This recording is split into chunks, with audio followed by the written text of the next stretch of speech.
Welcome back to the live stream. It's March 16th, 2024, and we've got Chris Rimmer with us today. He's got a linear model of macroeconomics, and we all know how Steve thinks about linear modeling. It's gonna be a whole lot of fun. You better be kind, stay safe, and enjoy the show.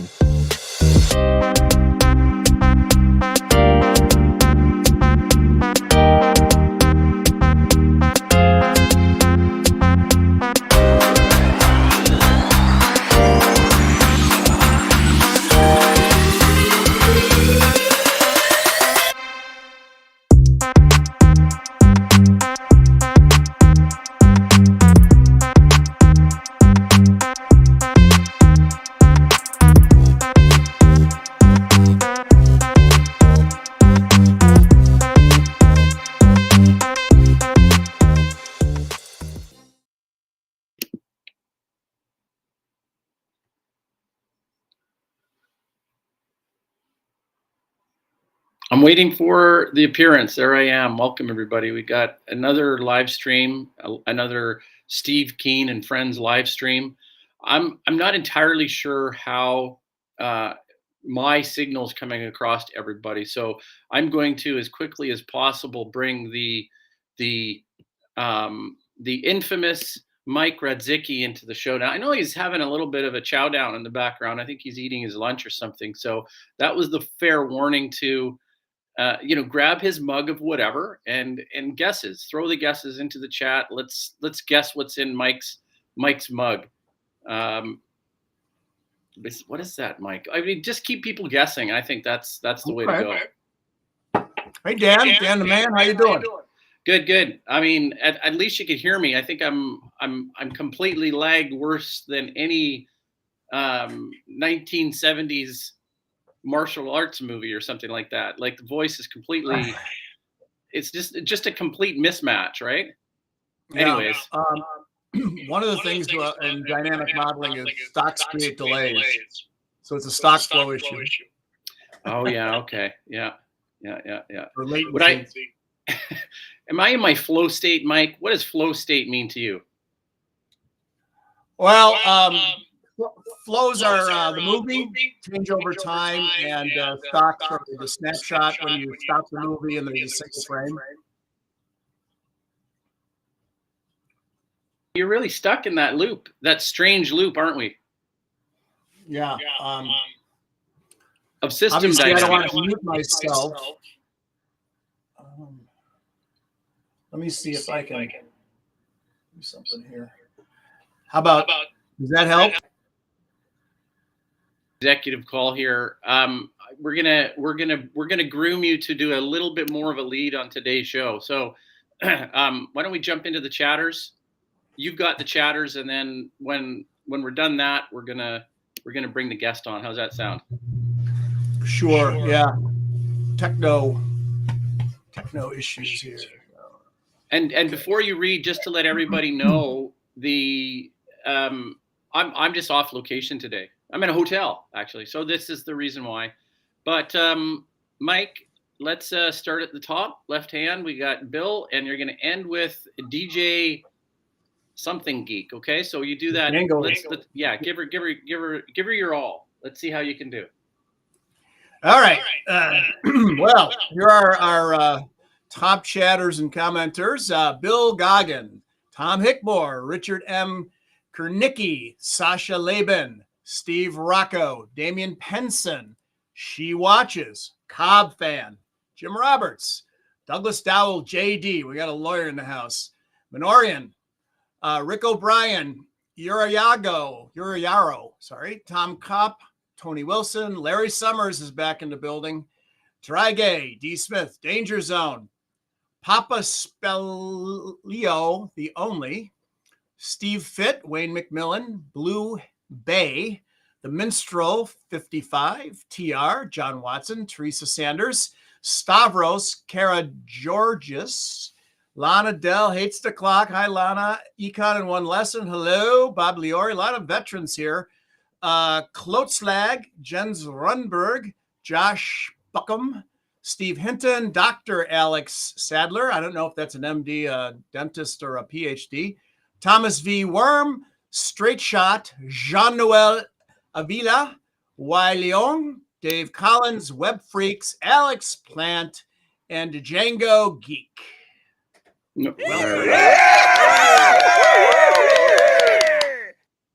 Okay, all right. So here's the thing. As soon as this comes down, I'm going to remind everybody to like, subscribe, engage. This is what drives the engine. Chris is our guest. Chris Rimmer is our guest. Now, the thing I want to bring him in right now because I want to ask a question. I want everybody to see the reaction here that Chris gives. Chris, hi guys. I think let's Chris. give a little round there. I think the thing about this show it's on again, off again. These people are on a couch and it's we can just turn them off really, really quickly, right? I don't know who's in the background. They got some sort of whip or something like that. Anyways, so Chris, what I wanted to ask you is that normally what we do is we have the people's full name in description there. So I've got mine, Mike, and you've got this at Economics 21st. So we're going to kind of judge you here. Okay. We're going to try and say, should it be Economics 21st? Like, should it stay or should we put your name on there? So what's the rationale? What is this Economics 21st? That's just the handle that got recommended when I set up a YouTube channel. So that you've got to use after a while, they started letting you use a short at sequence for your channel name instead of some incredibly long sequence of random letters. And I typed in economics in one lesson in the 21st century, and it just came up with that. So I've just been using that on Twitter, other places as well. Oh, yeah, Substack, of course. Wow, that's good. Okay, Branding. It's branding, marketing. Yeah, we got to do that. These, academics these days, they need to understand that, there's some different kinds of competition once you leave the confines of campus, I suppose, right? Mike knows that a little bit. He's got a YouTube channel too. Mike, how's that coming along? Oh, Trending Cycles. It's puttering along. It's all right. Wish there was more, but you got who you got, and the people who do subscribe and watch the lectures seem to like it, so I guess that's good. I'd like millions of subscribers, but yeah, you got to start somewhere, right? But tell me about the games that you're going to be creating on this channel. Like, what the intention with this channel is to create games to make economics more, I don't know if we're going to say enjoyable, but I guess learning is just like if you get the material and it's not a complete roadblock, then something does trigger. So tell the audience about the games you're creating or you want to see be created on the channel. Yeah. So with system dynamics modeling, whether it's just modeling anything you feel like modeling or specifically economics, if you don't participate in the creation of a larger scale complex systems model, you have no idea what's going on. So the modeler may know what's going on, and perhaps the modeler worked with a few experts and stakeholders, and they know what's going on, but nobody else does. And if you just give them a mathematical model and say, here, have at it, forget about it. The average citizen, the business community, government officials, they don't have time for that. They're not going to learn any math so they can use your model. And a lot of people don't like learning math anyway, but they might be interested in economics. So what do? Well, to get them to understand what the model is telling you and then do something about it, like actually say, wow, we should change this and do that. And we found that gaming seems to be an effective method for having somebody discover insights from a model rather than you lay out the 10 bullet point insights on a whiteboard and say, memorize these, they discover them for themselves. It's engaging. It's fun. We find that people, like if you give them a game where you're going to measure what they're doing for a, sort of an academic paper, and you give them, we'll take the best score of 5 tries. They don't want to stop playing because they want to do better. It's very engaging. Right. So right. that's more effective than lecturing to somebody, kind of like what I'm doing now, No, you're about it's a macro good point. policy or something. By the way, somebody asked guess root beer in my mug. It's not root beer. So first one's false. Keep guessing, guys. Keep guessing. So before we bring Chris on and we dissect the validity of a linear model, right? We're already kind of teasing you, Chris. So, Mike, what I'd like to know is that if you get pulled into a situation where you have to build a model, and say it's something that has some political implications. Mm-hmm. Okay. So as an academic, how do you evaluate the buckets, the stocks and flows, and do you think about whether they're sort of a partisan, you know, I'm trying to build on something called the if you measure what you're trying to get the results for, sort of thing, right? So how do you stay kind of objective in building these models, especially when they're so closely tied to policy? So I'll give you the funny / cynical answer and then the real answer. The funny / cynical answer is, if they're paying me, if they're my client, I ask, what answer do you want? They'll usually tell you, get that out of here or whatever. And it's like, all right, you're paying the bill. But the real answer is, you get you're modeling. You don't model a system, you model a problem from a systems perspective. And you're always asking, what can I leave out? I want the simplest explanation possible. Something might be in the real world, but if it's not relevant to the problem, it's not going in the model. There's physical stuff that goes into the model, and most people don't object to that. It doesn't matter what political party you're in or whatever.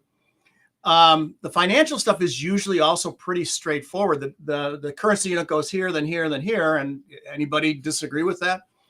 The soft stuff gets to be a little bit tricky.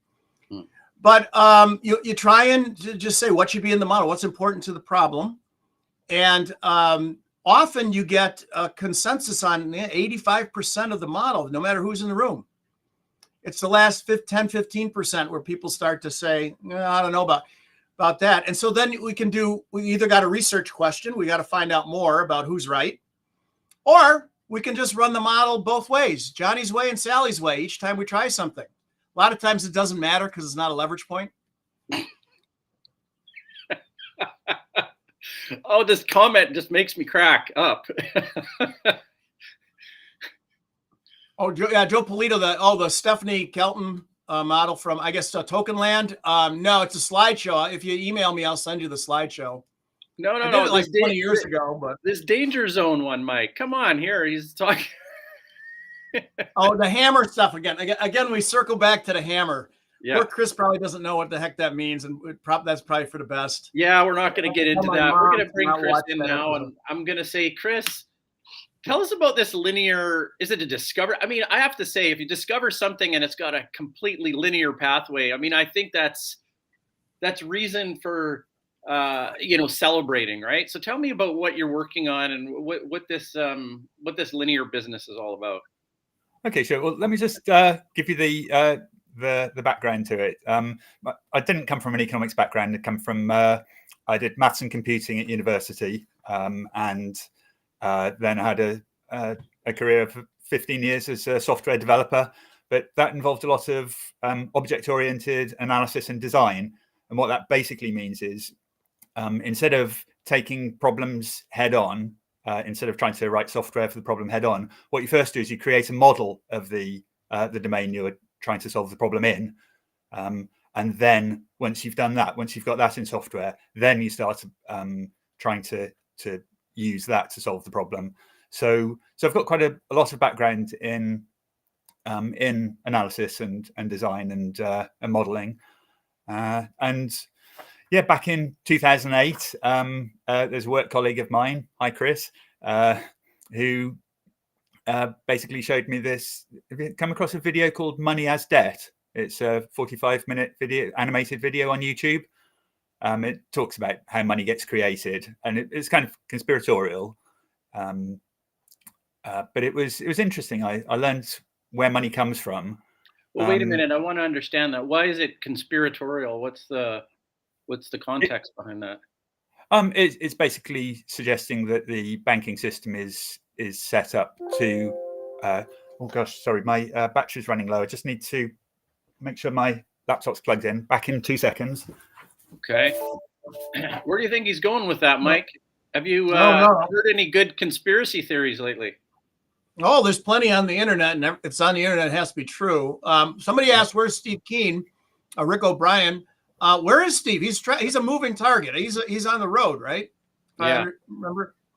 Okay. Yeah, So he's got a couple of weeks of transition. I think maybe it's even this weekend, next week. But first, whenever I talk to Steve, I first question out of my mouth is, "What country are you in right now?" Yeah, that's right. What time zone are you in? Yeah. Oh, Okay. Chris is back. Chris is back. Yeah, so it's suggesting that the whole banking and monetary system is set up to rob ordinary people, and I thought, why not look into it? This was early 2008. It was obvious something was going wrong by that point, so we'd already got into the credit crunch. Bear Stearns hadn't fallen over by that point, but it was clear there was something going wrong. So I had a look at it. One of the claims was that whenever banks start charging interest, and Steve was talking about this recently, when they start charging interest, then it's impossible for everyone to pay all their debts to the banks because there isn't enough money, supposedly. So, yeah, I looked into that. I tried to find a scenario where a bank made a loan, charged interest, and the borrower managed to repay the original amount of the loan plus the interest, and everybody finished off better off. And in the process, well, I found that that it is possible to do that. But in the process, I found out that that balance sheets make a really, really good economic model. And it sort of developed from there, really. I just kept going with it, and all sorts of things which I tried to read a bit about economics before, but I found that so much of it just really didn't make sense. Just going through the textbooks, and it was just well, I think I have a similar attitude to Steve on that. Yeah. So Chris, tell me what is your background? Because you said you're you kind of came to economics a little later. So what did you bring to economics? And what's interesting that you kind of approached it like a debunking exercise to a conspiracy theory. But like, what's your day job? Like, what do you do what do you bring to this? What's your background, basically? Yeah, I mean, so a maths and computing at university, software developer for 15 years, house husband for a few years, did some voluntary work in a credit union. I was a teaching assistant for 3 years at a local secondary school. And now I'm just kind of, I don't know what I am really. I'm an amateur economist, I guess. Oh, nice. Okay. All right. Okay. Just to hop in real quickly, I did a lecture this past week for students at the University of Tehran in Iran. It was set up by one of my former PhD students, and it was a very, very pleasant experience, and the students asked really good questions. And one of the things I talked about was how the idea of stocks and flows is well known in economics. It goes back to 1898, and I showed them excerpts of a paper by Irving Fisher from 1898, where he's telling the economics profession about stocks and flows. And here's a book by Kenneth Boulding. He wrote in 1950, where he talks about recentering economics around the concept of the balance sheet, right? So again, it's some of this stuff has been around forever in economics. I guess I got I'm just looking here. I guess I had my mirror thing on and it flipped the wording around. I should probably switch that next chance. I'll do that. But it hasn't sunk in. And I think people like Chris they're like, they see it and they hear it. They say that makes a lot of sense, right? And are trying to do something with it in modern times, even though technically the idea has been around for a long time in economics anyway. Yeah. I mean, have you ever come across Perry Maerling? He does a lot of work. He's got his own like school of economics known as the Money View. He was in New York. He's up in Boston now. I don't know him personally, but I know of him. Yeah. Yeah. So he's got this online lecture series, and I learned a lot from that. It was somebody recommended me to look at him because I was doing the balance sheet work. And I apologize for having but here's the book I'm referring to. It's quite well known among economists anyway. And he's telling the profession in 1950, hey, guys, gals, we should rethink how we do things. And it was ignored. But, thanks for that. I need to investigate that a little more because, any information like that, any insight, anything additional to the mind is good. So thanks for that tip. Actually, there's one thing I should say. So when asking what I do nowadays, I write one article a week for my Substack, which is economics21st.substack.com. And this is all around this idea of this new one lesson. You know Henry Hazlitt's Economics in One Lesson? Yeah. So I've found a new one lesson. That's it's all based around that. So maybe if I just show you what that one lesson is. Sure. Can I share my screen? Yeah. Okay. So, sorry, the chat's in the way. Choose what to share. Window. Here we go.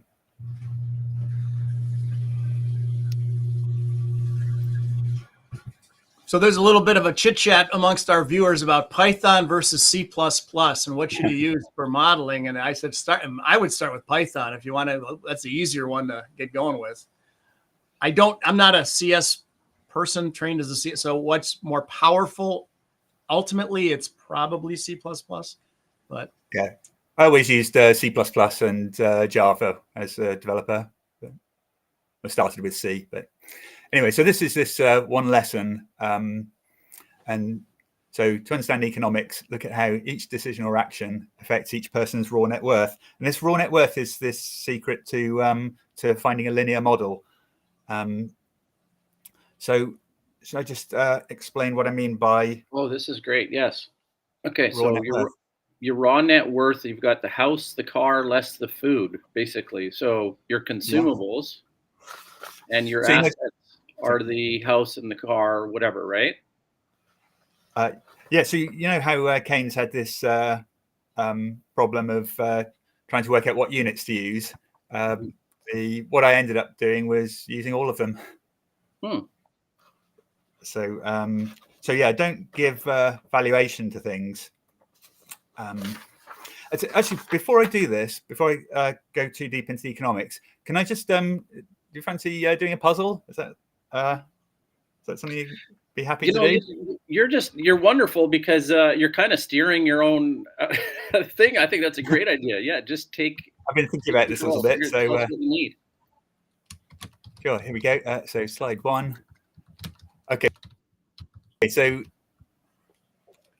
let me share this one. Share window. That's this one, I believe. Yeah, here we go. Okay, right.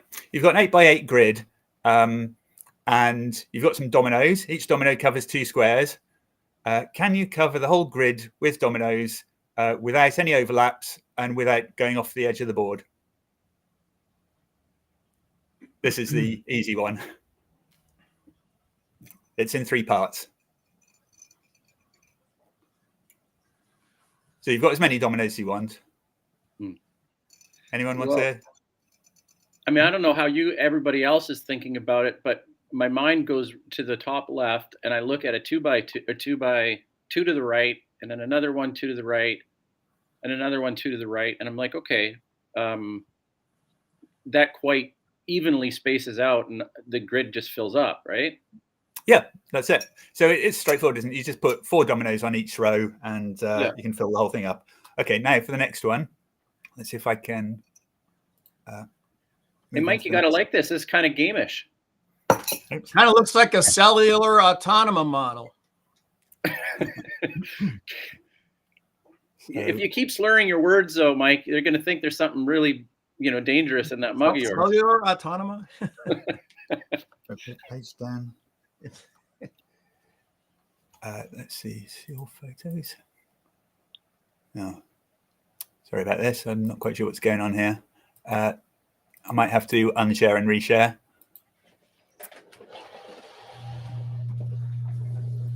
Okay, so the next one is very similar, but here you have to. There are two of the squares missing now. So can you fill that up with dominoes? Oh, two missing. Yeah, This is. Well, you took two out, so I would say that's fine. I mean, that's my intuition. Yeah, I mean, you can put just 3 dominoes along the top row and then 4 along all the other rows. Yeah. Where it gets interesting is the final part of the problem, which is I'm going to have to open the new one.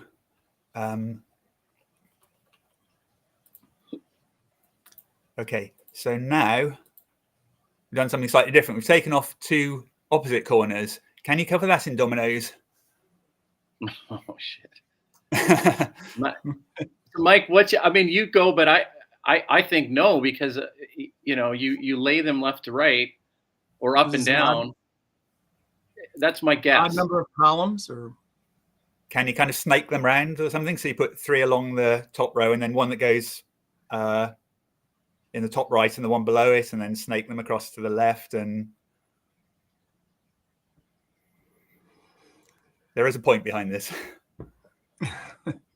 This was a brilliant problem that I had on my university open day, and they just gave us a sheet of problems to think about. And it took me 8 years before I solved it. But you've got 2 minutes. Yeah, I don't know. I'm baffled. I'm more interested in where we're going with this. This is interesting. Look, I did imagine it will snake all the way around, right? Like it'll switch back all the way, but I don't know how it terminates. That's where as far as I can go, yeah. Right? Okay. So this is coming to reason. If I said, I'll give you a clue first. What 8x8 grids do you know of in everyday life? Chess. Right. I think along those lines. What happens when you put a domino down on a chessboard? What's it cover? 2 squares. Covers 2. One black, one white. Right. Which squares have I taken out? Which squares were taken out? In this, when you take off the opposite corners. Well, from a chessboard? Yeah. I got a chessboard across the room. Is it one of each color? I'm not. It's not actually. They're both white. Okay, then are the opposite is the same color. Okay. Yeah. So what does that tell you then?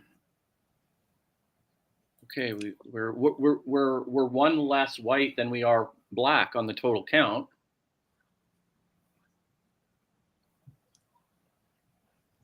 So, so you've got 32 black squares and 30 white squares, but each domino covers 1 black and 1 white. So can you cover them in dominoes?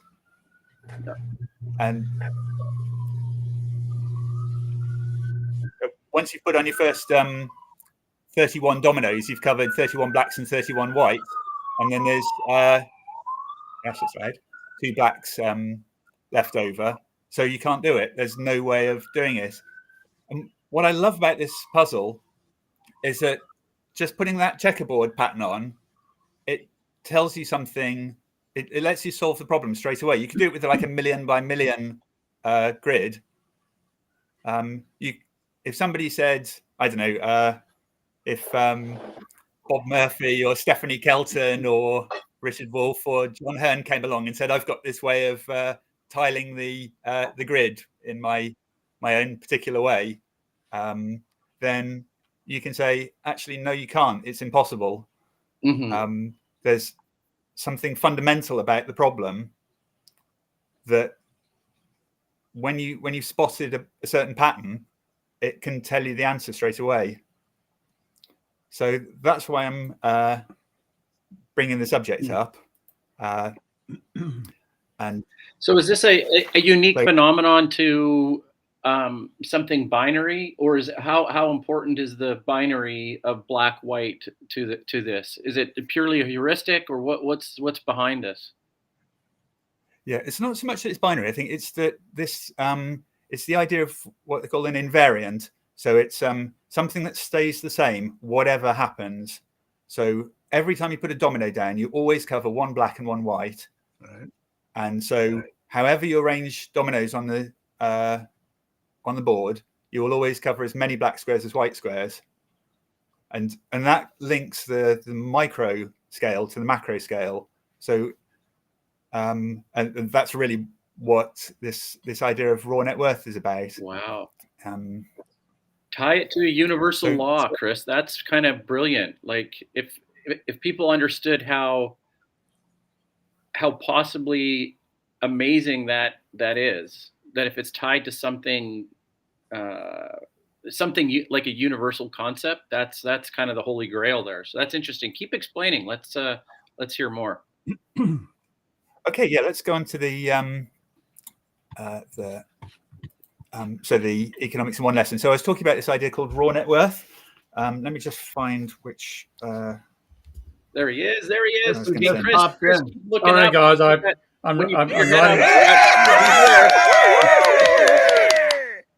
I'm writing a paper for the MMT conference in Leeds, and I just about 45 minutes ago, I found a data source which enabled me to combine both private and public debt and GDP all in one. So I'm in the middle of doing a sort of ravel to it, and I said, "Oh fuck, it's 5:30." So my apologies, Chris. That's why I was late.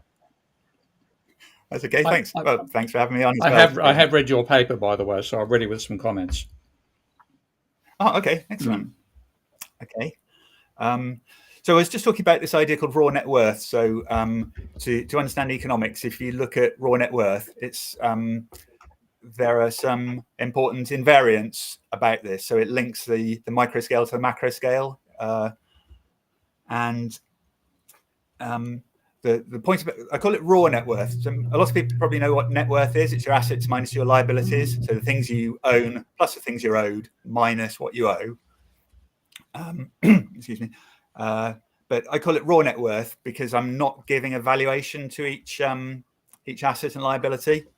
I'm just saying if you let's give. Can somebody behind the stage put up John Watson's comment? I think for Steve coming in, that seems to be a nice summary. John Watson, can you put John Watson's comment up here? Maybe not that one. Do you mean that one or the interesting idea? I see. Interesting idea. Yeah. Okay. Yeah. Look, I'll let Chris continue here, but I've actually got a corresponding concept which I use in my own work, so we can happily talk about that. However, I have another approach as well, so we'll be both agreeing and disagreeing. Let's see.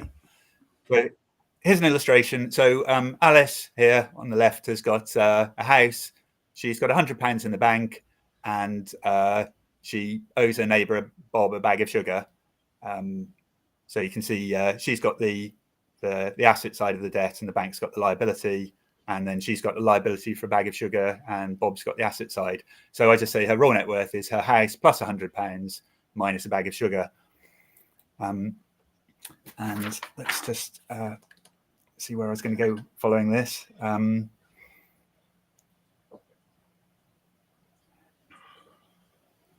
Yeah. So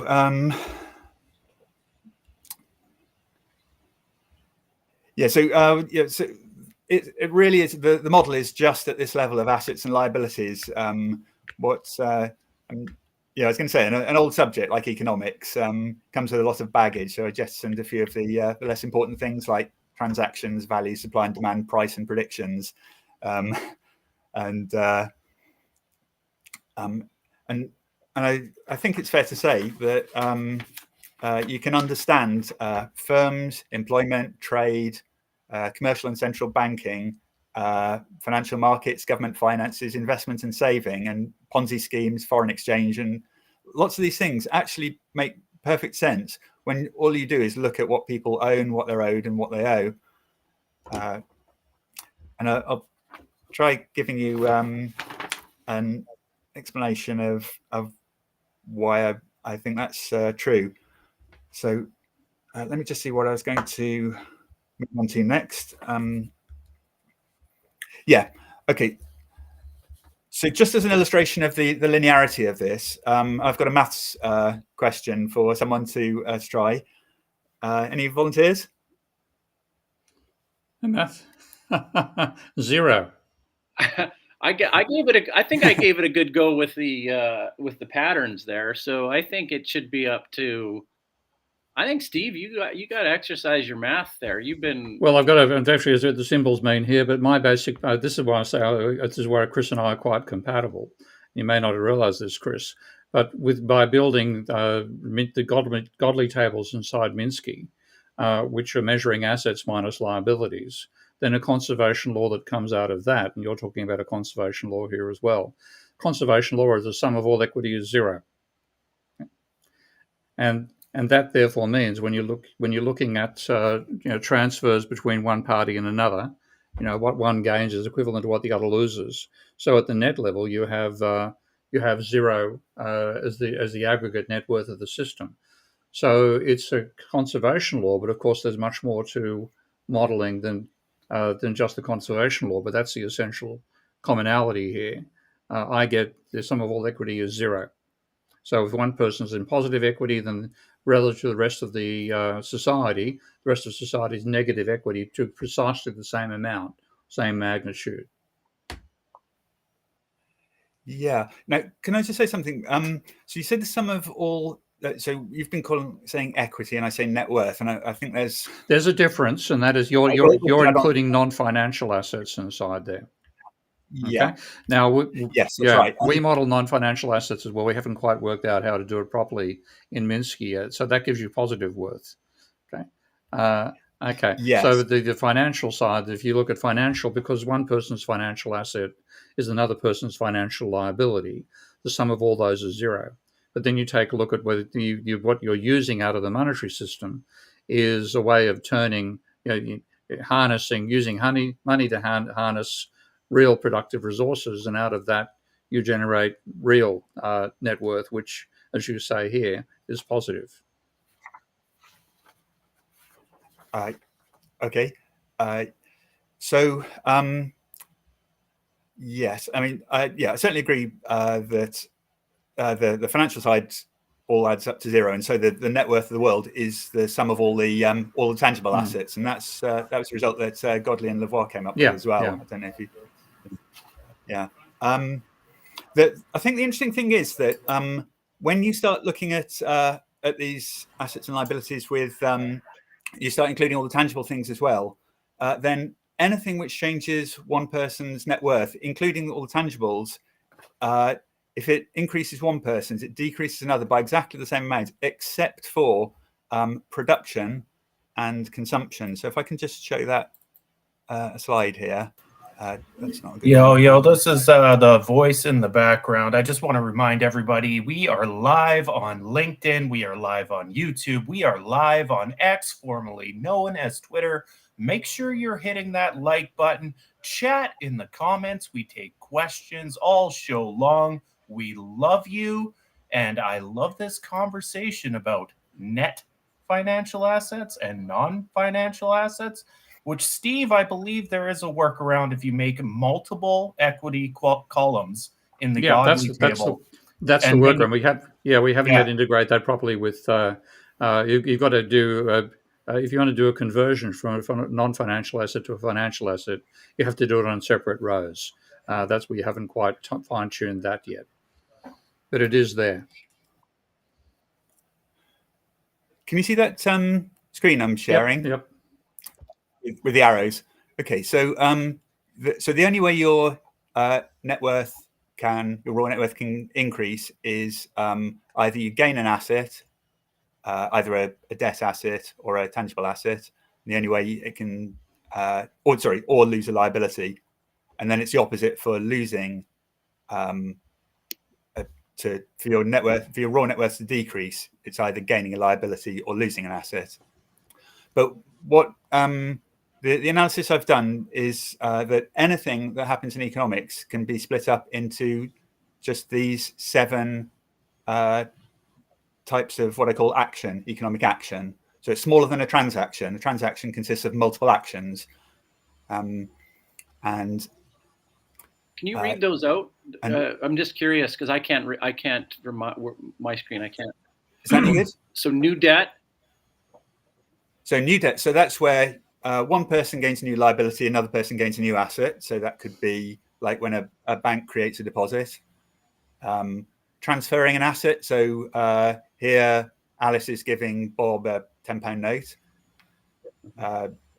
Next one is, this is pretty uncommon, transferring a liability. This is where Alice takes over a debt that Bob used to have. So maybe he had she guaranteed his loan or something and he failed to repay. So now she's got the debt instead. So the actual liability transfers in the opposite direction, but it's her net worth is decreasing and his is increasing, again, by the same amount. Writing off a debt. So when you, let's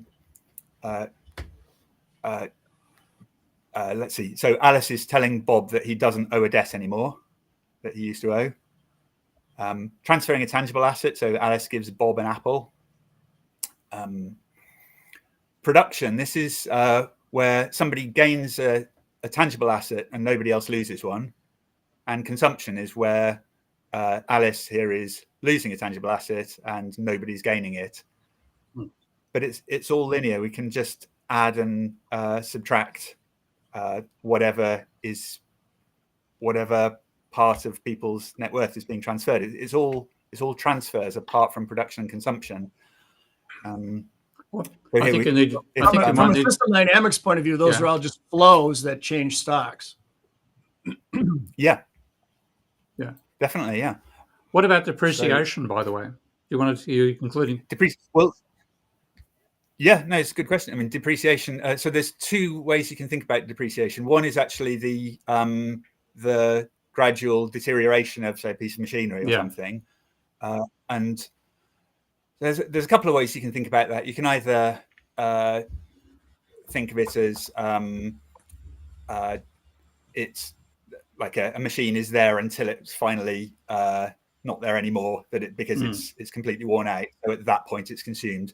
Or you can even decide that using a machine for a while, so it's not in as good condition anymore. You can think of that as consumption of a brand spanking new machine and production of a slightly inferior machine that's a bit worn out. And it maintains a linearity that way. Yeah, I mean, it's important. I think it's an important extra category to add in there. Well, but Steve, I mean, my intuition is that's a falls right within the consumption bucket, right? Like no, I don't want to make bad categories like that, Dan. That the production is not consumption. So you need to separate out. What happens to a physical asset which has durability. Consumption, I've just eaten a few wonderful Thai sweets made by my wife. That's consumption.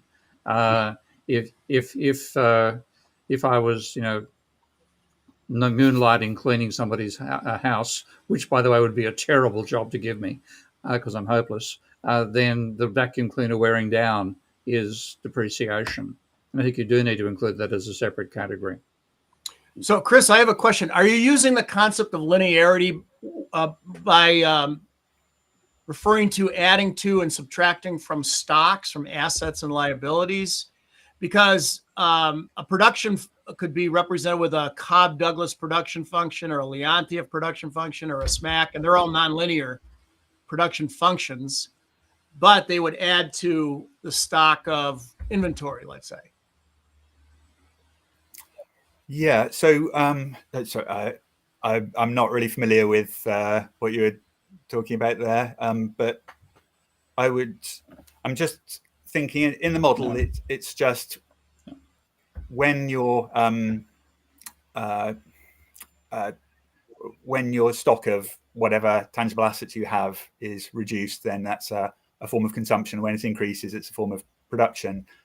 When it's not affecting anybody else.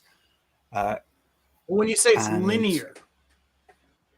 So linearity, it works at two levels, or in two different ways. So the raw net worth of a group of people is the exact sum of the raw net worths of each of the individuals in that group, Okay. And also the effect superposition property. Okay. Yeah, and the effect on a person's raw net worth from a set of actions is the sum of the effects of the individual actions. Okay. I'm very happy to use linearity for financial transactions. I've got a doubt about using it for production and depreciation, and also income distribution. So I wonder what you actually meant when you first said the thing about superposition completely linear. That's exactly the way that I model, TIE models, financial transactions using Minsky with the Godley tables. It's clearly linear, and it has to sum to zero in every row. So linearity is part of the characteristic there. But if I want to talk about the economy, I want to include, for example, wage dynamics. So if you have wages rising because of rising employment, and employment rising because of high investment, then you're going to get a nonlinearity. You're going to have wages times labor. And those, I think, are essential nonlinearity to describe a capitalist economy. So do you try to incorporate those, and if so, how? So what I'd say about that is that there's a lot of systems which have non-linearities in them, but the linearity is in the invariant. And so like Newtonian mechanics tells you about the principle of conservation of momentum. And if somebody came along and said, I found this way to arrange a machine that breaks the principle of conservation of momentum, you can say straight away, I don't think you have. Oh, of course, yeah. But I'm not talking about that. I'm talking about the non-linearity of income distribution. And that changing your in other words, I think this is very useful. It's what we're actually doing ourselves with Minsky and financial dynamics. But I want to include the social dynamics as well, and that's increase in wages, increase in interest payments, and so on. So I see this as what you're doing is a useful component describing an essential part of the economy, but it's not the entire process when you want to explain economic dynamics. Yeah, absolutely. Yeah. So I think that what this does is not intended. I'm not sure intended is the right word. It isn't a comprehensive model of everything economic. What it is universal and I'd say rigorous and true. And I think probably its most useful thing is two things. One, for helping with intuition about how the economy works, and two, for testing the conclusions of economic theories. So, for example, if somebody came along and said, I found a way to create wealth without any production, so doing something with some obscure derivatives or something, then I can say, well, I don't believe you. If somebody's raw net worth has increased, then somebody else's has decreased, unless there was some production involved somewhere along the line. I got a question. Yeah. I got a question, you guys. So, Chris, do you think that this framing would lend itself in any way to defining ideal percentages of middle class, lower class, upper class types of things? Like, can you derive any kind of ideal out of these? No, absolutely not. No, it's not nothing. There's no normative economics in it at all. It's pure positive economics. So instead of saying if this is the state of the economy, then this is what people will do. all it's doing is saying, if people do this, this will be the state of the economy in a restricted sense. So in the sense of, it will tell you that it limits the, not it limits, but it shows you that the outcomes are constrained. That the can I just show you my probably what's the tiniest macroeconomic model in the universe? Absolutely. Yeah. A micro macro. Okay, let's have a look. So number 40. Here we go. Let's. Larry Smallest Summers is macro such a model good in the universe. supporter That's cool. I of got the to say. show, isn't he? I must. So this is a formal macroeconomic model, and so what it represents is, so we've got the whole Earth aggregated. Can you see the mouse moving? Yeah. Okay. Yeah. So P represents. This represents a period of time from the beginning of time to a time t, and P represents everything that's been produced up to time t, and C represents everything that's been consumed from the beginning of time to time t. And what that tells you is the raw net worth of the world has increased by P and decreased by C, and so the raw net worth of the world is P minus C, or everything which has been produced and not yet consumed, and that's consistent with the Godley and Lavoie. I'm going to have to ask where. I mean, you've got production. You don't, and this is one thing of which I couldn't see in the original framework as well, which is exploiting raw materials that we haven't. We didn't. As my favourite writer in the Physiocrats, Turgot, puts it. You sell what you have not bought. In other words, you get the ownership of the land means you have the capacity to exploit what you find in the land, which humans didn't produce. And that's an essential part of achieving production. So I'm not particularly happy about seeing the Earth in the middle there and measuring P minus C as the net output, because at the same time, you necessarily generate waste when you do production. And then if you want to include that in any realistic sense, then you have to have effectively waste turning up there, which I can't see in your framework yet. Hey, Steve. That's I'm just going to say, isn't it just more simplistic that he's basically just showing entropy? Not yet. No, the entropy is not in there. That's what I want to say. No, that's right. I mean, maybe I use the Earth just as a way of, as a representation for all of the people. So that is definitely a valid point. It's that's a absolutely fair criticism. So the model is looking at what people and corporations are owed and own, Yeah. and it still tells you a lot about them. But again, it's not going to tell you you should not pollute or that you should pollute or whatever. It's that's outside the model, and they're really important topics. But what I've tried to do is just concentrate. Well, what I've ended up doing, I didn't really do it by design. It was it just kind of came out of just some analysis I was doing. Yeah. So it's not telling you what to do. So because I mean, it's I'm very happy with using conservation law for the financial activities. That's fine. I'm not so happy about using a physical element for that, because of course conservation of matter is real, but what we have at the same time is degradation of energy and matter.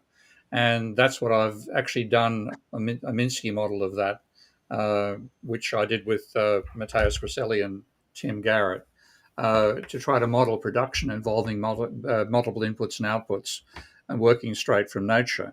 And one thing we actually used the conservation of matter law as part of that. Because if you're taking iron ore and you put it through a manufacturing process, the mass of the iron ore is maintained. You're going to have other things added, of course, the effect of putting oxygen through a Bessemer process, so on and so forth. But fundamentally, we talk about conservation of mass because if you had a production of iron from iron ore, then one of your necessary balancing items was that the amount of iron ore plus the weight of iron ore in kilos plus the weight of slag in kilos equaled the weight of iron ore input. So, Yeah. but waste was necessarily part of it, and that's what I think you've got to go. You've got a lot of extending to your framework to do to cover those physical realities. To defend Chris a little bit, he's trying to make the simplest model possible, but maybe a tweak to it would be that production is separated from consumption by a stock of inventory, but that production draws from the earth raw materials and then puts pollution into the earth. So the economy is interacting with the environment, both by using its resources and spewing pollutants to it. And it still would be a very simple conceptual model, but maybe it would address some of what Steve is saying. Yeah, I have thought about, I haven't gone to it in any depth yet, but I thought you could have like a balance sheet for the earth or for nature, and that would contain a group of things which are already there, which you can then extract, and then pollution and waste can get pushed back onto that balance sheet. And then there's a kind of production and consumption, as I call it, going on in. So as, say there's an oil spill or something, there'd be oil on that balance sheet as a tangible asset, and that could dissipate over time. It can get quite complicated when you really start, the more granular you get. Absolutely. But the broader issue, sorry, Steve, I'll just complete the idea here quick, is that up until, really, the system dynamics folks in 1970, 71, the limits to growth and world dynamics folks, and then more recent years in the 90s, the sustainable development movement, the Rio Summit, and the Brundtland Commission and all that. Up until that time, economists were aware there was an environment, of course, and that you took, resources from the environment and spewed pollutants to it. And they thought of it in terms of spillover costs and benefits, but they really didn't think about the size and scale of the economy significantly impacting the environment, that those interactions were vital. And I think that's a more recent concept in economics. And we're only beginning to figure out how to model all of that stuff properly. Steve, for example, is taking a leading role in doing that, just saying you need labor and capital to make stuff, but you need energy. And where's that come from? And by the way, unless you're overcoming the laws of thermodynamics, when you make a widget, you generate pollution. Where's that going? Yeah. And and a godly table in a financial sense keeps track of everything. And Steve was I don't want to speak for you, Steve. I'll let you go in a second here. But the idea of on the physical side, with conservation of mass and whatever, you need sort of a godly table to make sure that everything's accounted for in the physical space as well. Okay. Yes, Steve? Sorry. Well, I'm happy that Mike's done a pretty good summary of what I was going to say in that sense anyway. So I think, one thing we haven't yet done with Minsky is work out properly how to handle physical processes running through a godly table. So you can, hello, Tony. You have to have a, like with the financial side, obviously there's everything summed to zero and so on. With the production side, what you're going to have is kilos. It's not going to be measuring in terms of dollars, obviously. It's so many kilos of this, so many kilos of that. And then how do you combine all those things? What we've tended to do instead is use the flowchart side of Minsky to handle that aspect of modeling. And you have to have waste. I mean, you've got to be obeying the second law of thermodynamics. Now, or you're off with a madman, otherwise known as neoclassical economists. So it's a challenge to see how you might extend your framework to handle processes that involve things like degradation, as in the second law. I mean, I'd still say that if you have some, I don't know, let's say you've got a battery that's fully charged. I think maybe part of the problem is that maybe it's part of the difficulty is I'm using the word production and consumption in a slightly in a very specific way that's not traditional. But I'm just defining production as gaining a tangible asset that you didn't have before and nobody else loses one, and consumption as losing a tangible asset that you had before and nobody gains it. And in that sense, you could say half using up a battery, you can just see as consumption of a full battery and production of a half battery. So it's like in any sort of, it's like the full battery is like a raw material in an inefficient process of making a half full battery. Can I show you a sort of more realistic example of production process? Yeah. But by the way, Tony Wilson, who's an engineer, has offered to help us economists and economists in general get the physical stuff right. And one of the problems I think with economists traditionally is unless someone is an economist, we don't want to hear them. We don't want to use their tools. We think they're not part of our tribe or whatever.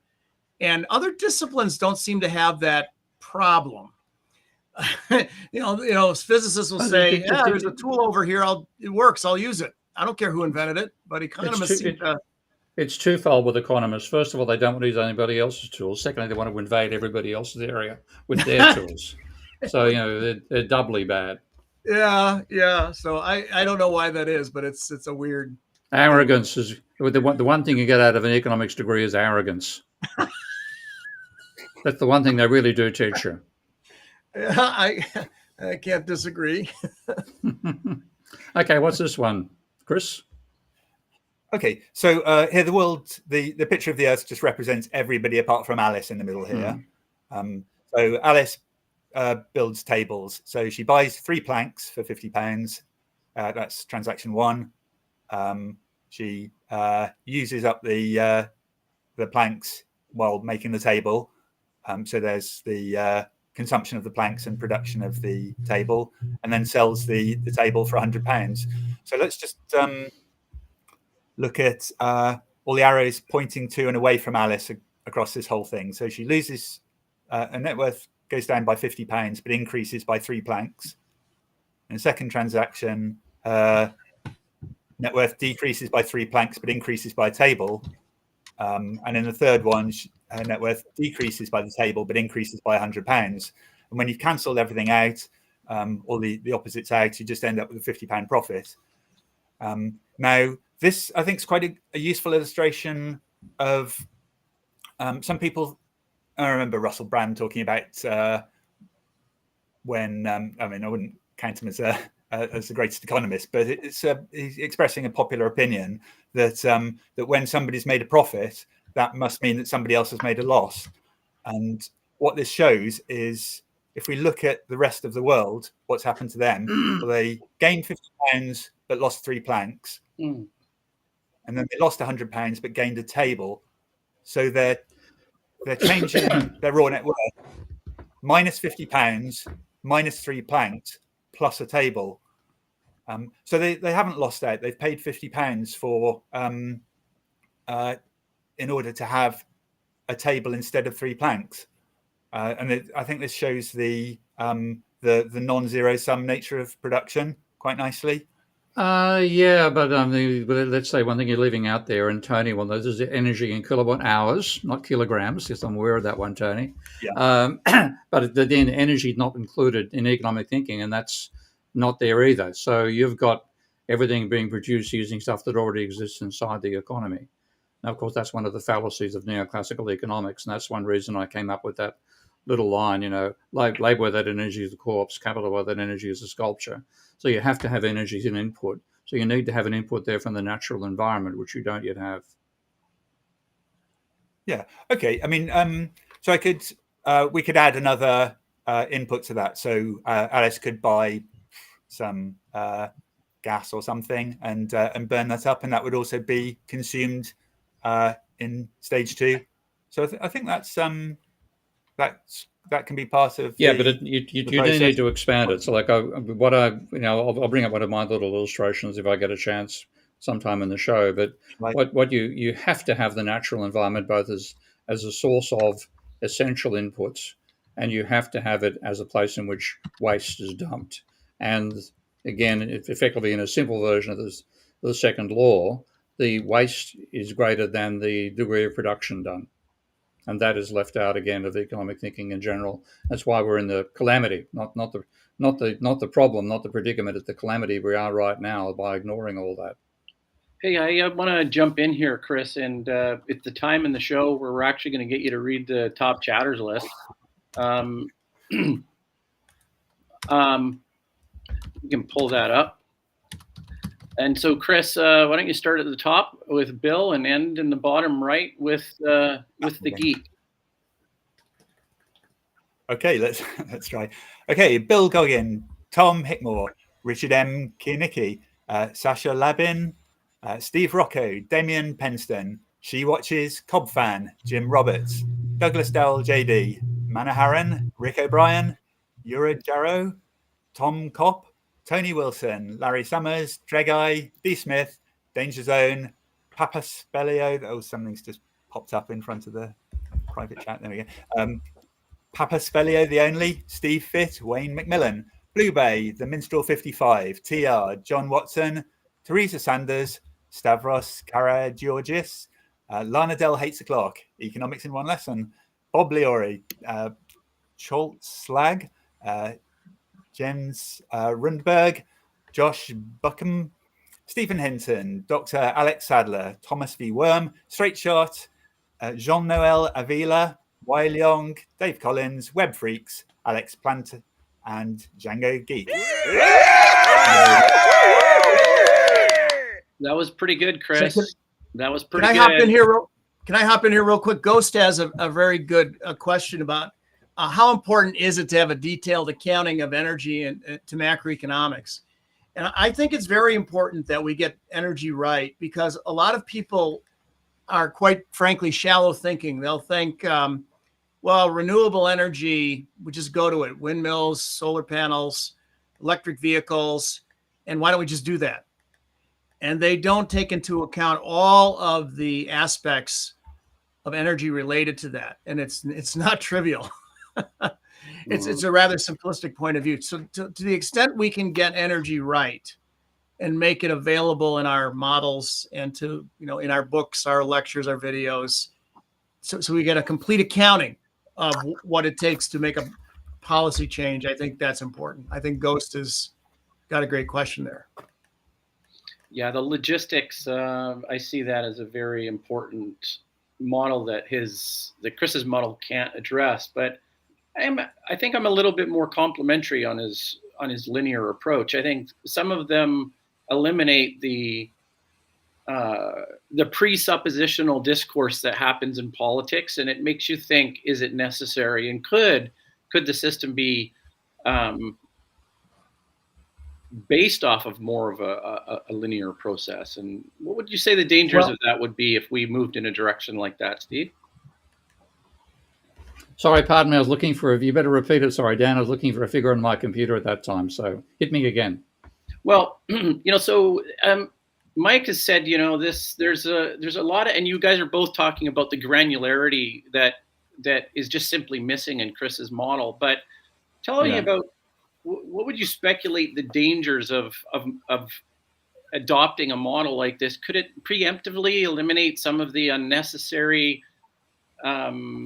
economic steps that were actually where I'm going with this is like your GDP paradigm that we're living in, and the job framing and the production centric dogma that we're in. Is his model, does it lend itself to something that's a little bit better than this GDP? Well, definitely what I like about Chris's approach is we're getting away from supply and demand. Okay, that particular meme has been a cancer on the capacity of economists to understand not just the economy but the real world as well. Okay? And we need formalism to get away from it. So My Minsky software is a formalism that does that, particularly for financial transactions. But we need the same in what Chris is trying to do is, in some ways, what I see you doing, Chris, is you're combining the financial stuff that we've already covered in Minsky with the conservation law that the sum of all equity is zero. And what you're trying to integrate that is with financial and non-financial assets. But that also, one point I'm making, because one of my other contributions is on the role of energy and production. And that therefore means you have to be talking about the dependence upon the economy upon the inputs from nature, and the necessity, since we currently live on the Earth's biosphere rather than, on a rock orbiting the planet or orbiting the sun, we are necessarily affecting the biosphere as well. And that is another, probably the most important mistake in economics, is leaving out the environment as an absolutely essential aspect of having an economy. And that's what I think I want you to refine your framework so that you incorporate the environment in there in a sense which respects the laws of thermodynamics. So what Chris is doing is what stock flow consistent modelers are trying to do, Steve is trying to do, system dynamicists try to do, and that is think about the world and change over time in terms of stocks and flows. And Chris is clearly doing that. Whether he literally calls them that or not is irrelevant. That's what you're doing, and that's absolutely spot on. And then double entry accounting, that by and large, you're showing a few exceptions, but by and large, there's 2 entries for everything that happens, right? We have to have a correct scoring system. And some of it is tricky. Some of the environmental and energy stuff is a little trickier. We had a snafu on measurement units a little bit earlier in the show. And that, and that's absolutely spot on. And, we need to talk to people in other disciplines so we get that right and get it into our model. So I think your general approach, Chris, is spot on and is really not at odds with what people like Steve and myself and the stock flow consistent folks are doing. So kudos to you for, and you're not trained as an economist, so that's probably in your favor. You have a non-economist, you're not biased by being socialized and brainwashed into the neoclassical model, and that there's one way to do economics. So you're interested in the subject, but you got fresh eyes, and you're coming to it, and you're reaching the conclusions that people like Steve and myself have reached. That we got to think about it a little different. Have you seen Janos Kornai's Anti-Equilibrium? I haven't. I don't know if. Okay, look for Janos Kornai, and you've got access to a university library, I presume. Oh, me? No, not. Oh, okay, no, right. Okay. Was a Kornai? He was attempting to do formalize what ended up being done by Forrester and Co. in System Dynamics with his own stylized diagrams, like you're doing right now, in a book called Anti-Equilibrium. He never quite got that done, unfortunately. So he was the same sort of idea, a transfer from monetary to physical to waste, etc., and doing a formalism like that. So I think you'd find some useful guides to what is feasible. But at the same time, he didn't get to the stage where he actually operationalized that, and that's something we need to do to make this stuff turn from a set of illustrations into a way of doing economics properly. Have you done any formalizing of your approach? Any mathematical modeling or computer systems? I mean, essentially, it's an incredibly simple thing. It's just vector arithmetic. Okay. So, so I think the missing ingredient, if I were to offer just based on my understanding of what you're saying here, Chris, which is what we do, what Kornai does, what Steve does, and that's feedback. So feedback is the return of information on what's in the stocks in the system, the state of the system, and it influences the flows. And then you get the interacting bird's nest of factors in the economy, and that's where you get into the nonlinear aspects of it, because it's all the interactions as well as the behavior of the individual components. And that comes from sort of the servo mechanism thought thread, or the cybernetics. There's kind of 2 different feedback ideas kind of historically. So that might be a place to look for some additional ways to enhance your presentation of your ideas. Yeah, can I come back on that though? So what I'm really trying to do is find a way of modeling the economy in a way that it's not trying to predict what people are doing. So what this does, the 3 distinctive things about this are, one, it focuses on individual actions rather than transactions. So we check out price and stuff. It's just look at the changes to assets and liabilities. 2, we don't give a valuation to them, so we're using vector arithmetic. And 3 is the actions that people decide to take are exogenous.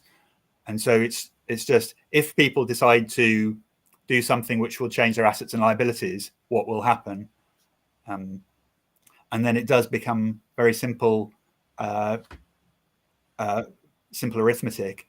And the thing is, it can be used to then to criticize other, well, I say other, it can be used to criticize various theories of economics. So if a theory of economics predicts something where it appears that you can create wealth by fiat, then this can point to that and say, well, that can't be right unless there's something fundamentally, unless there's something I've missed. It seems like the only way of producing new wealth is of adding to the world's wealth is production, is creating new tangible assets which weren't there before.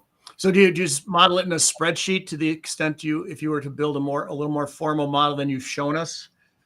It's just sort of a Excel kind of presentation. I'm not sure whether it's useful for practical problems more so much. I think it's more like a philosophy of economics question, really. It's something that where you can think about the concept and you can say, well, what must be true?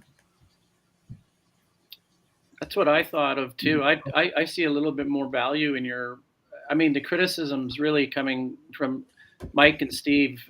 They're bang on, but I think the containers you're thinking of are quite interesting to me. So that's positive feedback. I kind of like the symbols that you're using. Yeah, it's a nice way of laying out the graphical. But seeing what System Dynamics does. Have you used any System Dynamics programs yourself, Chris? I tried to get Minsky running on my Linux box and it wouldn't link. So I bought this laptop for the refurbished laptop for the live stream today. Okay, really smart guys use Linux. CS guys love Linux. They see Windows and they're like, no, bad. Yeah, it's written in Linux, so that'd be a case of a compile issue. So get in touch with Russell about what might be going on there. We do have a couple of packages. What package are you using in Linux? What do you mean? Debian. I see. Right. I'm using Mint. Okay, well, that's not one which is based on a bunch. It makes sense now that you use C and C++ if you're a Linux guy. So yeah. Well, I do most of my stuff in Java these days. All the diagrams. I started when I was doing my first YouTube videos. I was trying to do it all in SVG. Does that mean anything to you? SVG is vector graphics. Let's say that's the one. Yeah, that's what we produce. That's our output from Minsky when we put stuff in a vector graphic on its SVG format. So all quite well supported. Okay. I'm just amazed that I managed to make any videos at all with it, though. It's just like trying to animate anything, move something from one place to another when you've got. It's dreadful. So I just didn't. Yeah, I built myself a library in Java, and that's what I use now for when I write for Substack. All the articles, I write the images for that.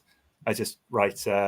I've got it where you can just write like a 10-line program to generate one of those images now. Well, it's getting easier. That's rather good. Yeah, we use JavaScript as the front end for Minsky as well.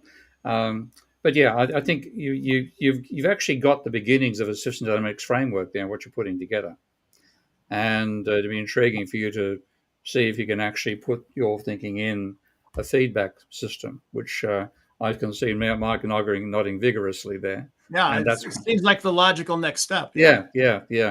But feedback within ideas of conservation, and like that's something I remember actually having interaction with people who are getting into econophysics.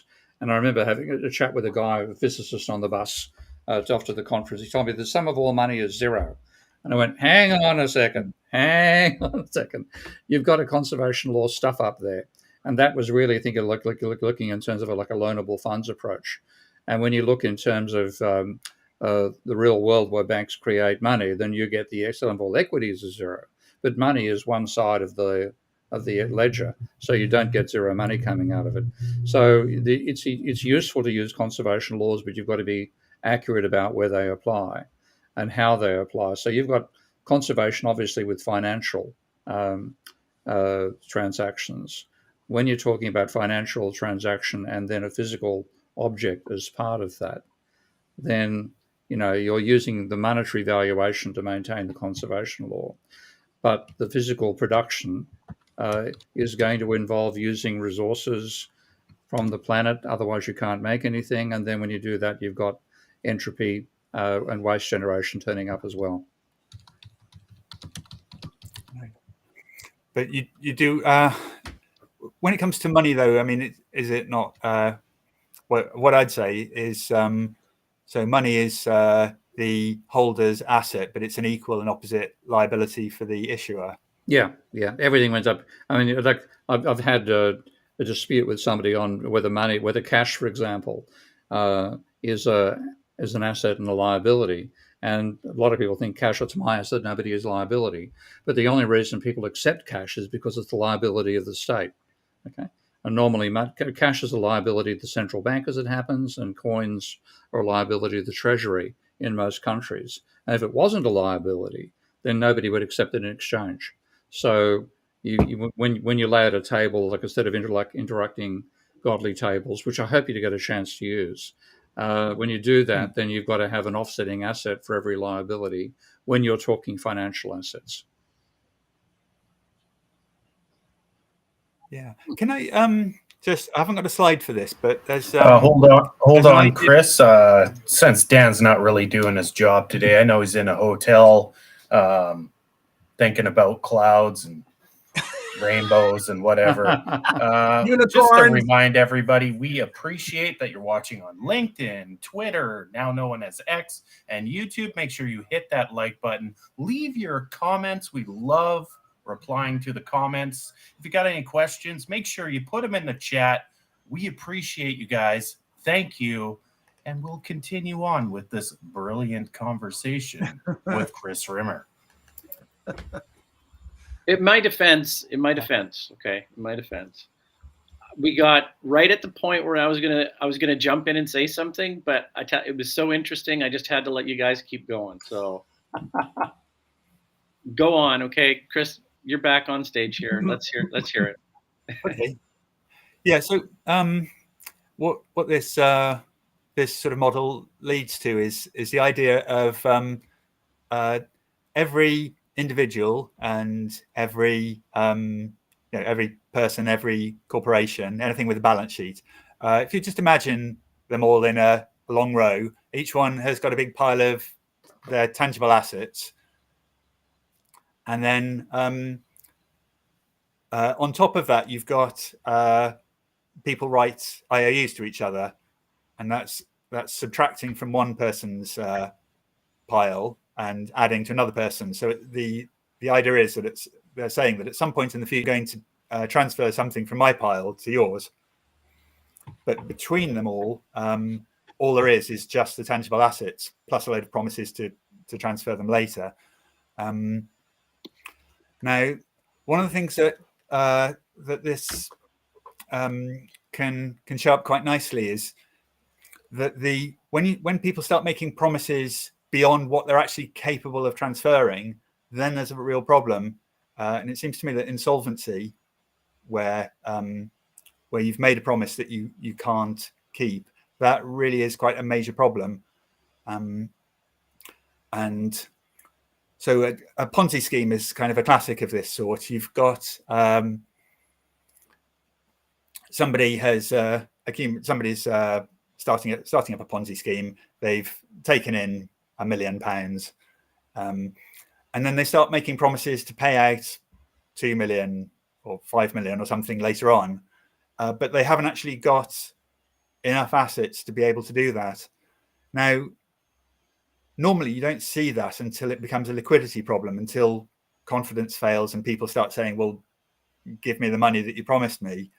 But what this shows is that right from the beginning, there's a problem there, that when somebody has more liabilities than their total assets, both tangible and debt, then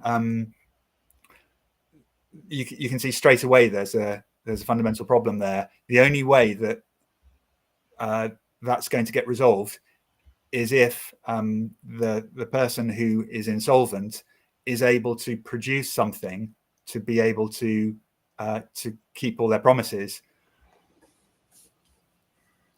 And I think there's okay, I'll come out and say it. I think there's a problem with MMT, because I think that it's when governments are writing IOUs, then there isn't a liquidity problem, but there simply aren't the assets behind it,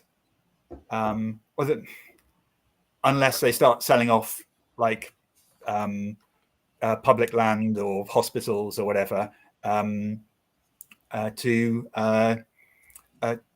be able to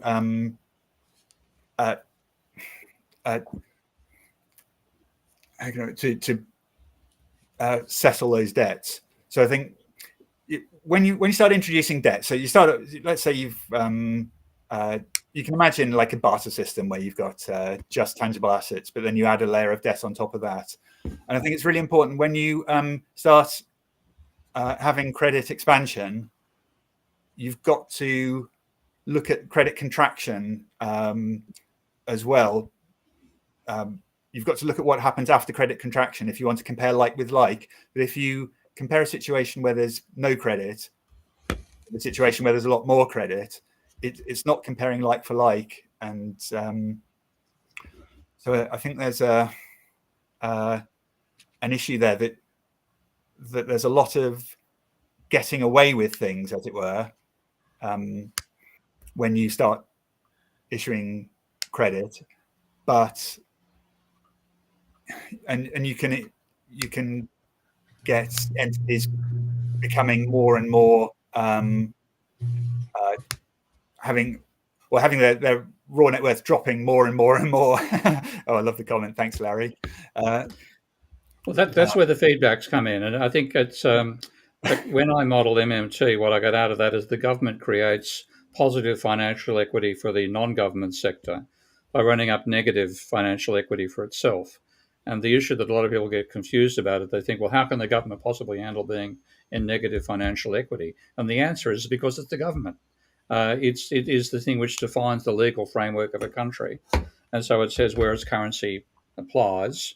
And in that area, when we trade, and we're using both credit-based money and fiat-based money to do that.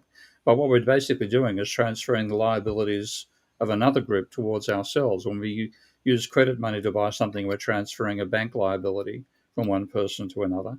When we use fiat money, we're transferring the government's liability from one person to another. Now, what backs the government in that situation is what you're talking about in many ways here, non-financial assets. And you don't need to sell them. They just have to exist. So if you've got a non-financial asset called the United States Navy and Air Force and Army, I reckon I think that might validate the American dollar within its own territory, and unfortunately a large part outside as well.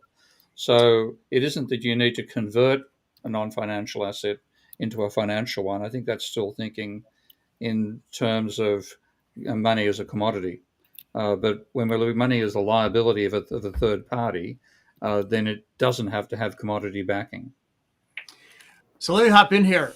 Johnny has asked a question of both Steve and me, and I think they asked last time as well about our buddy Henry George. Yeah. Now, I haven't read Old Henry. This is a thick one. I haven't read Old Henry since graduate school 40 years ago. And I didn't have to read the entire book. My prof only assigned aspects of it because it was a history of thought course. By the way, his office hours, just sidebar, his name was Steve Warland, In his office, he was an ice skater. His office hours were on the skating rink at noon. So if you wanted to talk to him, you had to put on a pair of skates and skate alongside of him.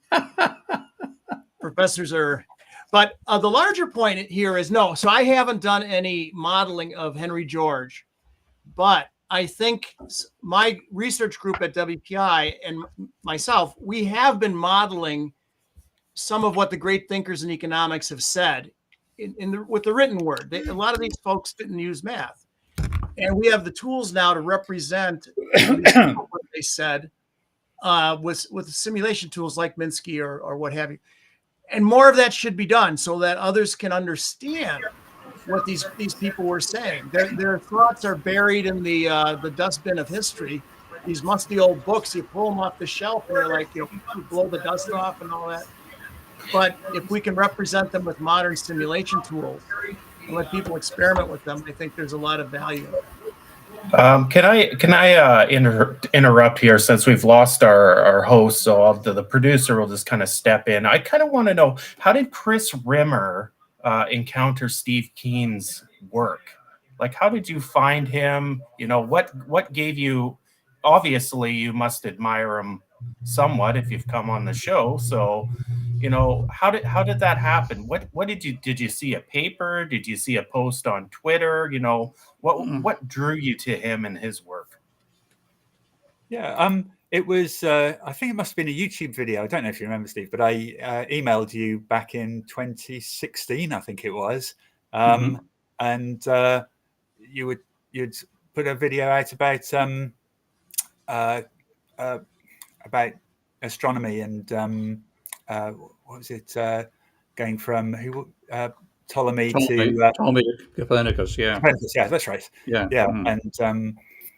And I was asking you. I was saying I thought that this sort of approach, which wasn't quite as I hadn't got as far with it then, but I thought it was kind of Newtonian, that there are these underlying like laws of to do with net worth, and I remember you being incredibly polite, even though I think you were skeptical. And but it was, I just do appreciate the way you'll have people with totally different opinions and happy to argue over it. And but thank you. I mean, to me, there's when I put about the arrogance of economists, it's absolutely enormous arrogance, and they don't look outside their own field, and they're disparaging of critics inside their own field. And I'm arrogant about them because everything they've done is they've demolished it themselves. Frankly, 90% of the work that undermines neoclassical economics is done by neoclassical economists. But they ignore all that stuff. So they've got this religious attitude, which is what I find incredibly frustrating. So what you have is a really open field. People often ask, what would I use of neoclassical economics and a refined economic? I say nothing. People go, what? And I said, well, how much of Ptolemy did Copernicus keep? The answer is nothing. When you change a paradigm, particularly you change from a false paradigm, you don't keep anything of the old one. So like the Newtonian, Einstein, that's an extension in many ways. But Ptolemy to Copernicus, it's a false paradigm. There are no spheres. Okay, the Earth is not the center of the universe, et cetera, et cetera. So you throw all that out. And you start again with the correct position. And what you're talking about is a conservation law. And like I think in general, I agree with you. You're right about the conservation law, certainly for financial transactions. Equally, when you're talking of if you've got a conversion from a financial to a non-financial asset, so you hand over money in a purchase, you get a physical good back. The value is conserved in the terms of the pricing. Whether that works fully, I mean, I've still have to wait and see what you do to convert this into a fully formal system. Can I just say something about that, though? Because there's this whole thing about double entry bookkeeping, and I think there's often a bit of confusion about that if you pay 20p for an apple, then there's actually 4 changes to balance sheets going on, and accountants will, by convention, assume that something that you've bought with money is worth the same amount of money, and it leads to a lot of confusion, especially when after producing something like Alice making her table out of planks, they will value that at cost in the company's accounts until it's sold. And that can be really confusing because it looks like the profit occurred at the point where the table was sold, but actually really the profit occurred when the planks got turned into a table. That was the only time that the world's what existed in the world was changed. Both Alice buying the planks and Alice selling the table are just exchanges of existing things. I'm going to maybe disturb you here, but who you're actually sounding precisely like in the correct sense? Okay. Karl Marx. Well, okay, because when you look at, I'm a critic of the labor theory of value. I think most people were aware of that. When you look in Marx's own logic, he uses a dialectic of philosophy of dialectics, which gives you a very different conclusion of the labor theory of value. But one thing he says is that the growth in value cannot be found in the act of exchange. Okay, the growth in value must be found in the act of production. And there's a famous phrase: search for the word money bags in Capital, Volume 1, and you'll find where he talks about it, and says that we are forced to the conclusion that the surplus arises in the use value of the commodity being exchanged, not in the terms of satisfaction out of getting the table, but you've got to be buying some items as inputs at their exchange value. You exploit them for their use value. That's the production process. In that process, you do get a surplus and you can produce profit. So you might find it actually, my PhD, my master's thesis goes through that in quite a bit of detail. So I'll send that to you as well, make the searching a bit easier. Yeah. Okay. Thanks. Yeah. Because that's the opposite of what Say said. He was anything that's the opposite of Say is going to be correct. Oh well, that's a bit harsh. I mean, Say I'm going to be harsh. Yeah. Say, I think Say got a couple of things definitely right, which were that what was I going to say? That you need to produce something to be able to have demand.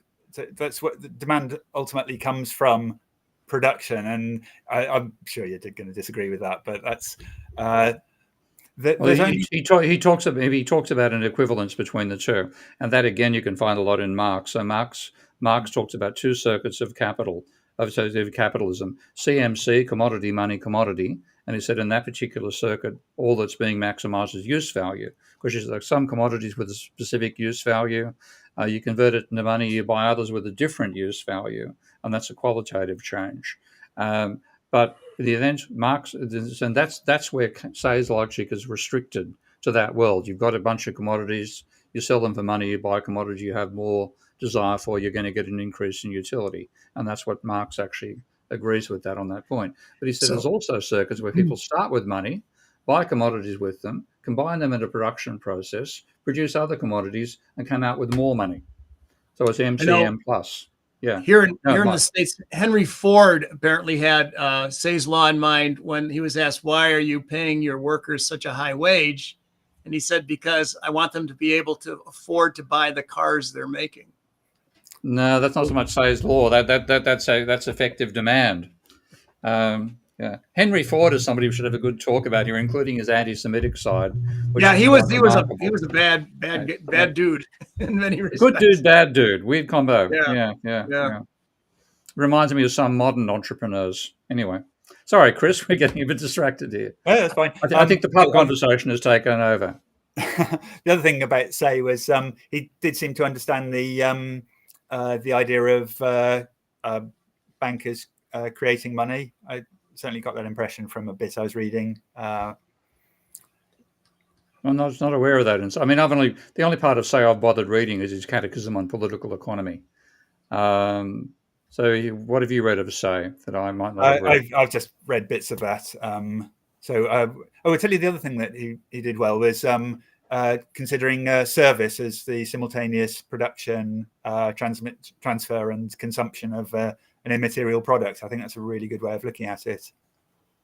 There was some years ago, I think it was in the mid-90s, I think Bill Baumol from Princeton wrote an article in the Journal of Economic Perspectives where he said, I've looked everywhere and I can find no instance where Say said supply creates its own demand. So maybe the man never said it or wrote it, but it's attributed to him for some reason. I don't think he did say that. Your friend Per Bieland put something on Twitter about that recently. I think they found the origin of where that statement of Say's law came from, and it wasn't anything to do with Say. What Say said was that you have to it's production that creates a demand for other people's products. There's actually the point of I mean the phrase that I can remember fairly clearly from Say on that point. He says producers, though they have the air of wanting money for their merchandise, do in fact demand merchandise for their merchandise, which I technically qualify as bullshit. It's describing a world of petty producers, not capitalism. So you might be able to free him from saying, supply creates its own demand. But he basically said people want to exchange commodities for commodities. Money is irrelevant. Money doesn't matter. And that's what gave us birth. Neoclassical economics is one of the many bad things that Jean-Baptiste Say endowed us with. I see him as the sort of the foundation neoclassical, along with Jeremy Bentham. Those two were the ones, plus also Augustin Cournot for the mathematics. Oh dear. Thanks very much. Thanks very bloody much. Okay. Sorry. You're going to pay, Keynes. You're in trouble, Keynes. You got a great hairdo there, Steve. I got to tell you, man. You know what? Okay, that I think I can find the original of that, and for sheer fun of it, keep chatting. I'm going to get distracted while and find a photograph. So over to you, Mike. You do the grilling. Well, I was just for our audience. Jeremy Bentham is an interesting guy. He was a rich guy, and he was interested in all sorts of stuff. I think he donated his body to science, and in an era when really the church said you can't be dissecting people. It's sacrilegious. And he said, no, have at it when I'm dead. Go figure out how the body works. And anyway, he left his fortune to University College London, I think, under the stipulation that he be allowed to attend every meeting of the Board of Trustees in perpetuity. So they kind of mummified him, I believe, and made some of them out of wax and put him in a closet. And they apparently were wheeling him out every trustees meeting. And he was marked as voting, or he was marked as present but not voting, I believe. Now, I don't know if they're still doing that. After the meeting, they wheel him back into the closet. And have you visited the UCL where his effigy is? I've seen pictures. I have not visited it. Okay, because one of the fun things about it, you should go and check it out. It actually is there. I've been there and taken a look at it, of course.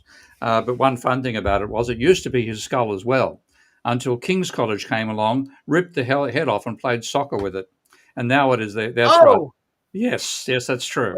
Okay. So now what they've got is a mock-up of the head. So this was like a college rivalry thing? Yes, yeah. Mascot's head and kick it around. King's College, okay, versus, and I'm not sure it's UCL. It might be one of the other colleges in London, but it's it's a non-denominational and a non-royal. So it was the royalists getting back at some of they saw as an anti-royalist.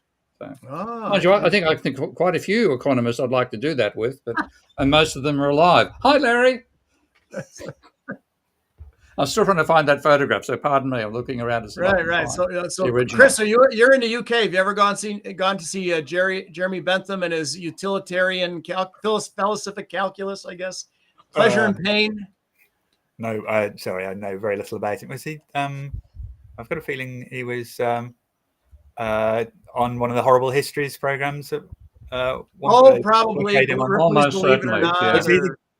Something like that. Was he the guy who invented underpants or something? That was a crazy, horrible history. He had a lot of interest. He was a pretty smart guy for his era, I guess. So who knows what he was into? Like, he reminded me sort of a mini Ben Franklin who had his fingers in every pie. Smart guy. But yeah, apparently he's still in the display case, and you can go check him out. And I don't know if they literally wheel him to the trustees meetings anymore or not, but I doubt that they do it today, but yeah, they did do it originally. Another weird econ thing. I'm not So doing Steve was well on looking finding for- the original. I can't find the original right now, but there's three people in the photograph. There's one at the far end who's got very tightly cropped hair. He's wearing a dinner suit with a bow tie, and he's the host of the show. The middle guy has got a tie on, curly hair, and he's the 21st, the icon 21. I'm on the other end with that hairdo, no tie, hair all over the place. So it's a very intriguing statement of my politics. Even though I no longer have the hair to match, I've still got the politics. Yeah, that was a stout head of hair. Where the hell has our conversation gone? Jeremy Bentham and hairdos. Yeah. What happens to your head? So what are your ambitions for this, Chris? What do you intend doing next with it? Yeah, I mean, well, I'm writing an article every week on Substack. That's what I've been doing for the last year. I mean, I still hope to persuade people, and I think there is, even though it doesn't explicitly include the environmental side, I think it still has some value in a purely economic analysis, and I think it's useful for there's so many things I've understood the idea of as a result of following this. So like there are conclusions I've just been sort of forced to, like the idea of equity.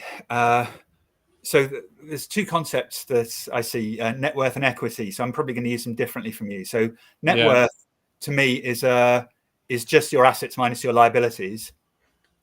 Equity is Mike was talking about. Was it typology, where it's a pattern that appears as a way of transferring your net worth to somebody else. So, for example, a limited company. The only way I could see that was the limited company's equity is like is just a debt constantly changing that's owed to the shareholders, and it works really neatly that way. So what I did in one of my articles was to compare somebody who runs a bank as a sole trader and somebody who's the sole owner of a limited company that's a bank, and just look at the difference between the two. And the only difference really is that that what would normally be the net worth of the individual becomes then the equity of the bank, which then is a debt to the owner, and then it leaves the owner with exactly the same net worth as they'd have if they were running the bank as a sole trader.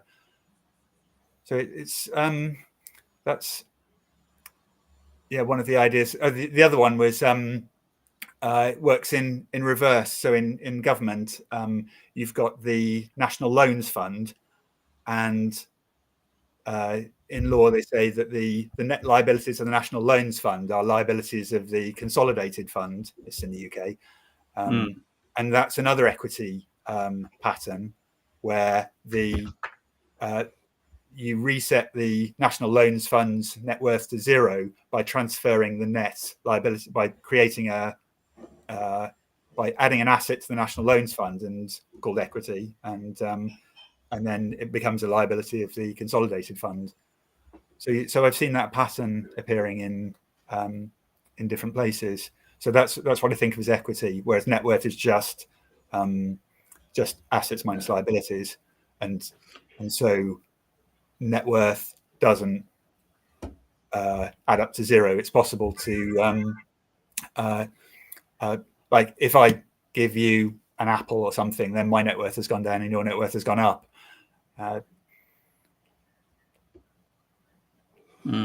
So, Chris, can you talk a little bit about, if you have any thoughts on model-based implementation? And what I mean by that is, in system dynamics, at least, we claim we come up with these beautiful, insightful, elegant, whatever you want to say, models that tell us something that the world hasn't seen before. And its results are often counterintuitive, different from what you might think about at first pass. Instead of intervening here. Instead of pushing, pull, just kind of opposite about what you might expect. Now translate from that model and those insights that, let's say the model is solid. There's no mathematical mistakes or conceptual misrepresentations. How do you get those insights implemented by somebody, by a political party, getting the news media on board, the average citizen to understand? Do you go through the primary school education system? How do you propose taking your ideas and having them impact the world? That's outside my pay grade, above my pay grade. I really don't know. I'm just Save the hard one for last. Yeah, I'm a mathematician and computer scientist in general. I just think a lot, really, and try to share ideas which I think are true. So, it's a mystery to me how that gets done. Because I think that's the $64,000 pound question. Is, we eggheads sit around and we build these mathematical models this way or that way, and they have all sorts of cool properties and insights and what have you. But now, unless we're doing it modeling for the sake of modeling, and we present our elegant work as though it's art, and look at this brilliance, and I guess there's some value to that, I suppose. Although wasn't Einstein said elegance is for tailors, but presumably the idea, at least in economics, is make the economy better. Yeah. Understand it better, make better economic indicators, or allow the public and the media to better interpret an indicator, or God forbid, getting Parliament or the Congress or something to implement better policies that will change the world in a better way. So it's really kind of going from sort of the academy or the world of the mind to trying to, instead of the theory of bridge building, we want to actually build the bridge and get people safely across the river, right? So. Yeah, it's a difficult one. I mean, the conveying difficult concepts is just a fundamentally difficult thing to do, particularly when you've got people making decisions who've got lots of other inputs, and who knows what their motivations are. So how do you make a difference? I like now Steve Keen. I would say from afar, because we're often in different continents. Yeah, my buddy Steve likes to take a stick and whack the beehive, and that usually gets conversations going and the media paying attention, and he gets interviewed because of it, and he's not afraid to do that.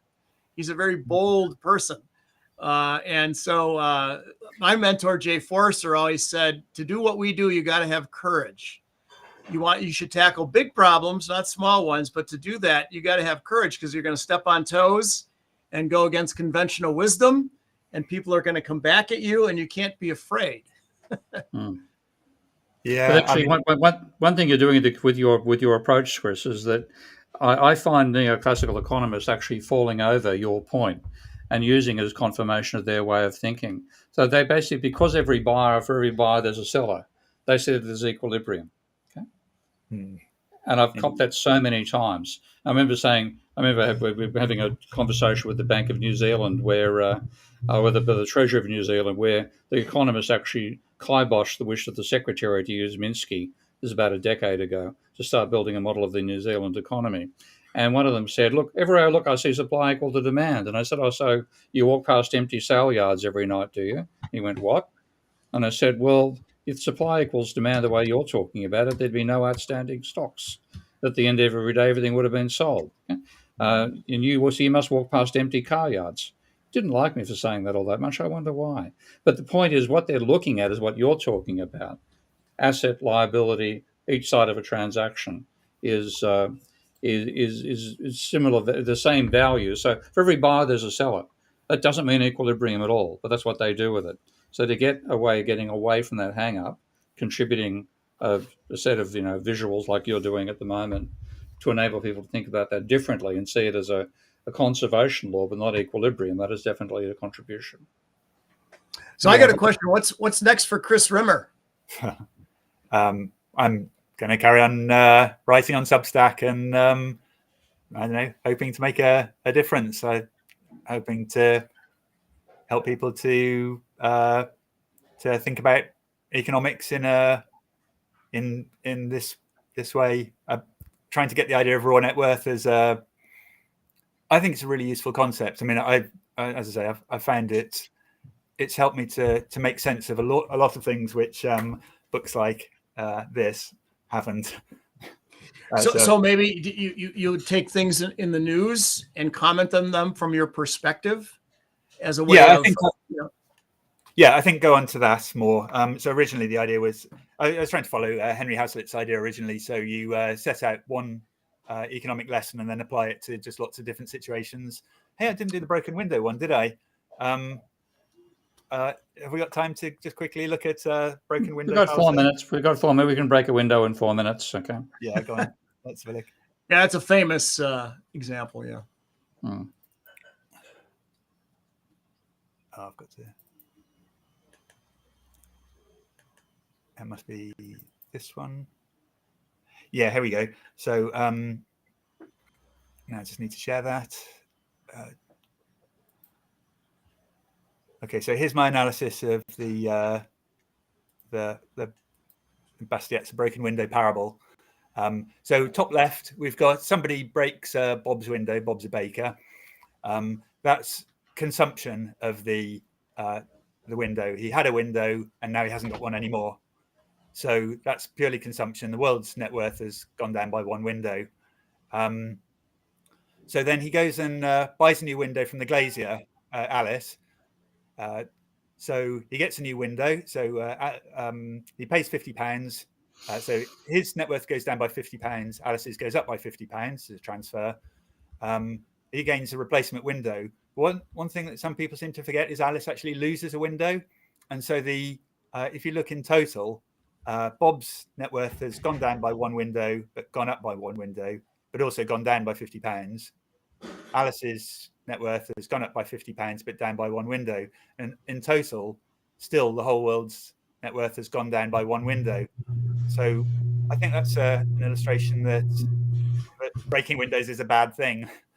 That it's the way I put it in my Substack was it's some people think that breaking windows is good because it means that people have to produce new windows to replace them, and I think of it as my retort to that is it's not good to be punched in the face just because it means your body will do more healing. Mm-hmm.